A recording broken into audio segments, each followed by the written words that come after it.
నమస్తే అండి. ఓం గం గణపతే నమః.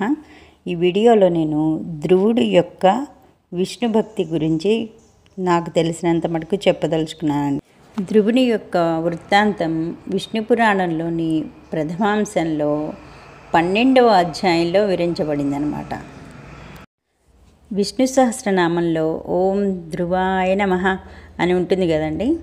ఆ పదమునకు అర్థము మనము ఈ వీడియోలో చెప్పుకుందాం అన్నమాట. ఒక ఊరిలో ఒక గొప్ప వేద పండితుడు ఉండేవారనమాట. ఆయనకి సకల సద్గుణ సంపన్నుడైన ఒక కుమారుడు. అతను మహావిష్ణువు యొక్క పరమభక్తుడు. అలాగే తల్లిదండ్రులకు కూడా శ్రద్ధగా సేవలు చేసేవాడు అనమాట. అతనికి ఒక రాజకుమారుడితో స్నేహం ఏర్పడింది. ఆ రాజకుమారుడు మంచి సౌందర్యవంతుడు. రాజభోగాలన్నీ సంపూర్ణంగా అనుభవిస్తూ వచ్చాడనమాట. ఆ రాజకుమారునికి సన్నిహితంగా ఉండే పండితుని కొడుకు కూడా యువరాజులాగే రాబోయే జన్మలోనైనా ఒక రాజకుమారునిగా జన్మించి సకల వైభోగాలు పొందాలని మహావిష్ణువుని ప్రార్థించారన్నమాట. ఆ పండిత పుత్రుడే మరో జన్మలో ఉత్తానసాద మహారాజుకు కుమారుడయ్యాడనమాట. అతనే ధ్రువుడిగా జన్మించాడు. అందువలనే ధ్రువుడు మహావిష్ణువు గురించి కఠోర తపస్సు చేసేవారనమాట. ఏకంగా ఒకసారి అలా తపస్సు చేస్తున్నప్పుడు అతనికి ధ్రువస్థానాన్నో ముక్తినో అనుగ్రహించకుండా విష్ణుమూర్తి ముందుగా రాజ్యానికి తిరిగి వెళ్ళి రాజ్యపాలన చేయమని ఆదేశించారన్నమాట. అతను పండితుని పుత్రుగా ఉన్నప్పుడు అతను కోరుకున్న రాజభోగాలను ముందుగా ప్రసాదించాలని మహావిష్ణువు ఇదన్నమాట. 36,000 సంవత్సరాలు భూలోకంలో ధర్మపాలన చేసిన తర్వాత ధ్రువుడు ధ్రువస్థానానికి చేరి తర్వాత వైకుంఠానికి వెళ్ళాడని భాగవత పురాణం వివరిస్తుందన్నమాట. భూలోకంలో రాజ్యపాలన చేసి ధ్రువస్థానానికి వెళ్ళే సమయంలో తన పుత్రునికి రాజ్యం అప్పగించి బద్రీనాథ్కి వెళ్ళాడు ధ్రువుడు. అక్కడ పవిత్ర స్నానం చేసి ధ్యానంలో ఆసీనుడై ఉన్నాడు ధ్రువుడు. అప్పుడు ఆకాశం నుండి ఒక విమానం దిగి వచ్చింది.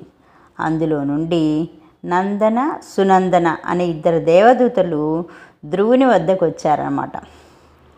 వారు ధ్రువస్థానానికి తీసుకువెళ్ళడానికి వచ్చామని వినయంగా చెప్పారు. ధ్రువుడు విమానం ఎక్కే సమయంలో యమధర్మరాజు అంత వారే వచ్చి తన తల మీద కాళ్ళు పెట్టి ఎక్కుమని కోరారనమాట ధ్రువుణ్ణి. ఆ విధంగానే ధ్రువుడు విమానం ఎక్కారనమాట. ధ్రువుడు ప్రయాణిస్తున్న విమానానికి ముందుగా మరొక విమానం పైకి పెడుతూ ఉండడాన్ని నందన సునందనను ధ్రువునికి చూపించారనమాట. అదిగో చూడండి, మీ తల్లి సునీత కూడా ధ్రువస్థానానికి వెడుతుంది అన్నారన్నమాట. తల్లికి ఉన్న స్థితి ఏర్పడేందుకు కూడా ధ్రువుడే కారణం. అతనే తల్లిని మహావిష్ణువు గురించి తపమాచరించమని ఉపదేశించాడనమాట. భక్తుల కంటే భక్తుల ప్రేరణతో సచ్చింతనతో భగవద్ధ్యానం చేసేవారు కూడా ఉన్నత స్థితికి చేరుకుంటారన్నమాట. అందుకు సాక్ష్యంగా ఘోర తపస్సు చేసిన ధ్రువుని కంటే ముందుగా అతని తల్లి ధ్రువస్థానానికి చేరుకున్నదని భాగవత పురాణంలో సుఖమహర్షి చెప్పారన్నమాట. ధ్రువ అంటే స్థిరమైనది అని అర్థం. స్థిరమైన పదవిని ధ్రువునికి అనుగ్రహించిన నారాయణుడు సదా స్థిరంగా ప్రపంచంలోని మార్పులకి అతీతునిగా ఉన్నాడు.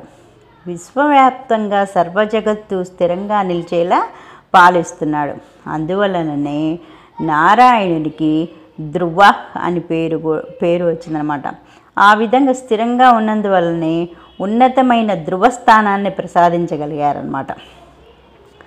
ధ్రువ అనే నామమే అనంతుని 1000 ఆనందనామాలలో 390వ నామం అన్నమాట ధ్రువ అనేది.